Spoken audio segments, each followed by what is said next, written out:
ছাত্রছাত্রীরা আজকে আমি তোমাদের পুজোর পাঠকালে ঠিক একটা ক্লাস নিয়ে এসেছি চাণক্য শ্লোকার উপরে। চাণক্য শ্লোকাটা তোমাদের এই কারণেই বেশি আমি দিই, কারণ এটা অনেকেই তোমরা পরীক্ষায় ভুল করো। আর বিশেষ করে আমি একটি বার্তা দিতে চাই, তোমাদের পরীক্ষা কিন্তু খুব কাছে। তোমরা ভাবছো হয়তো বার্ষিক পরীক্ষা অনেক পিছনে রয়েছে, বার্ষিক পরীক্ষা কিন্তু অনেক কাছে। কারণ আমরা পুজো করতে করতে দেখবে পুজো কটা দিন আনন্দের মধ্যে থাকতে থাকতে সময় পেরিয়ে গেছে। তারপরে লক্ষ্মী পূজার পরে স্কুল খুলবে, 2-4 দিন স্কুল হবে, তারপরেই কিন্তু তোমাদের বার্ষিক পরীক্ষা। অতএব কিন্তু নেগলেন্সি করো না। অনেকে কি এড়িয়ে যায়, এই সময়টা পড়া করতে চায় না, অনেকে পড়তে চায় না, কিন্তু সেটা করবে না। যদিও এই কথাগুলো বলার সঙ্গে সঙ্গে তোমাদের কিন্তু একটা ক্লাস নিয়ে এসেছি আমি।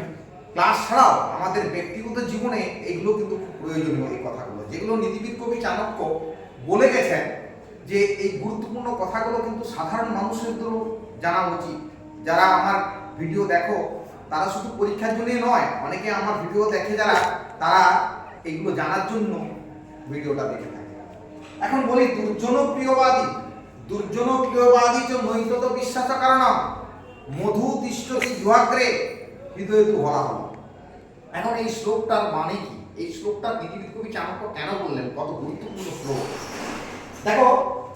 দুর্জন যদি প্রিয়বাদী হয়, দুর্জন ব্যক্তি যদি ভালো কথা বলে থাকে, প্রিয়বাদী হয়, তাকে কিন্তু বিশ্বাস করা উচিত নয়।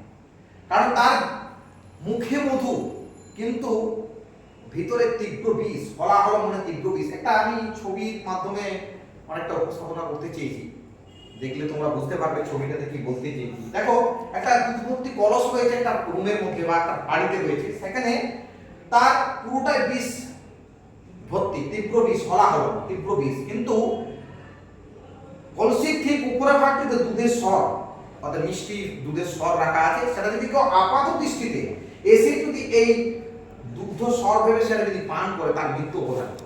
ঠিক দুর্জন ব্যক্তিরা সমাজের কাছে এরকমই। তোমরা কিন্তু বুঝতে পারবে না, দুর্জন ব্যক্তি এমন আচরণ করবে তোমরা বুঝতেই পারবে না এই ব্যক্তি দুর্জন কিনা। কারণ আমরা দুর্জনের কাছে একবার প্রতারিত না হওয়া পর্যন্ত সেই ব্যক্তি দুর্জন কিনা আমরা জানতে পারি না। তাই প্রত্যেকেই বলি, ছাত্রছাত্রীরা, এবং এই শ্লোক যেমন গুরুত্বপূর্ণ পরীক্ষার ক্ষেত্রে, তেমনি আমার যারা ভিডিও দেখে থাকো তাদের ক্ষেত্রেও আমাদের এই জ্ঞান অর্জন করা উচিত। তারাও অনেক কিছু বার্তা পাবে যে এইরকম দুর্জন প্রকৃতির মানুষ থেকে সব সময় কিন্তু দূরে থাকা উচিত। কারণ এই দুর্জন প্রকৃতির মানুষরা এরা এমন ভালো ভালো মিষ্টি মিষ্টি কথা বলে থাকে তোমার সঙ্গে মিশবে, যে তুমি বুঝতে পারবে না, তোমার কিন্তু ক্ষতি করে থাকবে। তাই বলে থাকি যে এইরকম সমাজে যারা দুর্জন ব্যক্তি রয়েছে, যারা খারাপ, এই খারাপ ব্যক্তিদের যদি ভালো কথা বলে থাকে, তবু কিন্তু তাদের থেকে কিন্তু সব সময় এড়িয়ে চলবে। কারণ তাদের জিহ্বার অগ্রভাগে এত ভালো ভালো মধু যেমন মিষ্টতা রয়েছে, ঠিক সেরকমই নীতিবিদ কবি চাণক্য বলতে চেয়েছেন। এবং তার হৃদয়টা কিন্তু অত্যন্ত কুটিল, এবং তাকে বোঝাই যায় না যে এরকম ক্ষতি করতে পারে।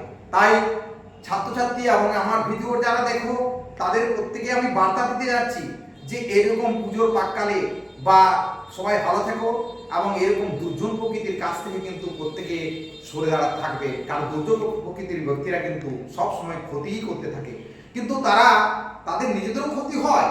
ভগবান ঈশ্বর রয়েছে, সেটা যদিও পরের বিষয়, এটা তো আর এরকম বিষয়ের সঙ্গে আলোচনা করতে চাই না আমি। কিন্তু দুর্জন ব্যক্তিদের কাছ থেকে কিন্তু প্রত্যেকে দূরে থাকা উচিত, এবং এই বার্তাই আমি দিলাম। আর পরীক্ষা কিন্তু খুব কাছে, এটা কিন্তু অনেকের মনে হতে পারে পরীক্ষা খুব সামনে, কিন্তু কারণ পুজো পরেই দেখবে পরীক্ষা চলে এসেছে, বার্ষিক পরীক্ষা। আর এই বার্ষিক পরীক্ষা খুব গুরুত্বপূর্ণ। যতগুলো পরীক্ষা দিয়েছো সেই পরীক্ষাগুলো কিন্তু পার্সেন্টেজ খুব কম। হয়তো বুঝতে পারে না অনেকেই যে না, দরকার নেই বার্ষিক পরীক্ষা পড়ে কি হবে, কিন্তু বার্ষিক পরীক্ষায় 50% নম্বর তোমাদের যোগ হয়। অর্থাৎ 100 নম্বরে যদি পেয়ে থাকো, 50 নম্বর তোমাদের মার্কশিটে সরাসরি যোগ হবে। যেগুলো পরীক্ষা দিয়েছো সেই পরীক্ষাগুলো কিন্তু 50% যোগ হয় না, এটা তোমরা ভালোভাবে জানো। বিশেষ করে মিশনের ছাত্রছাত্রীদের বললাম।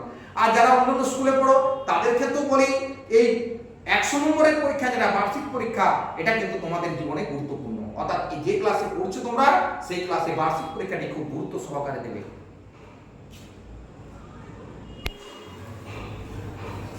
ফোন করেছে কাট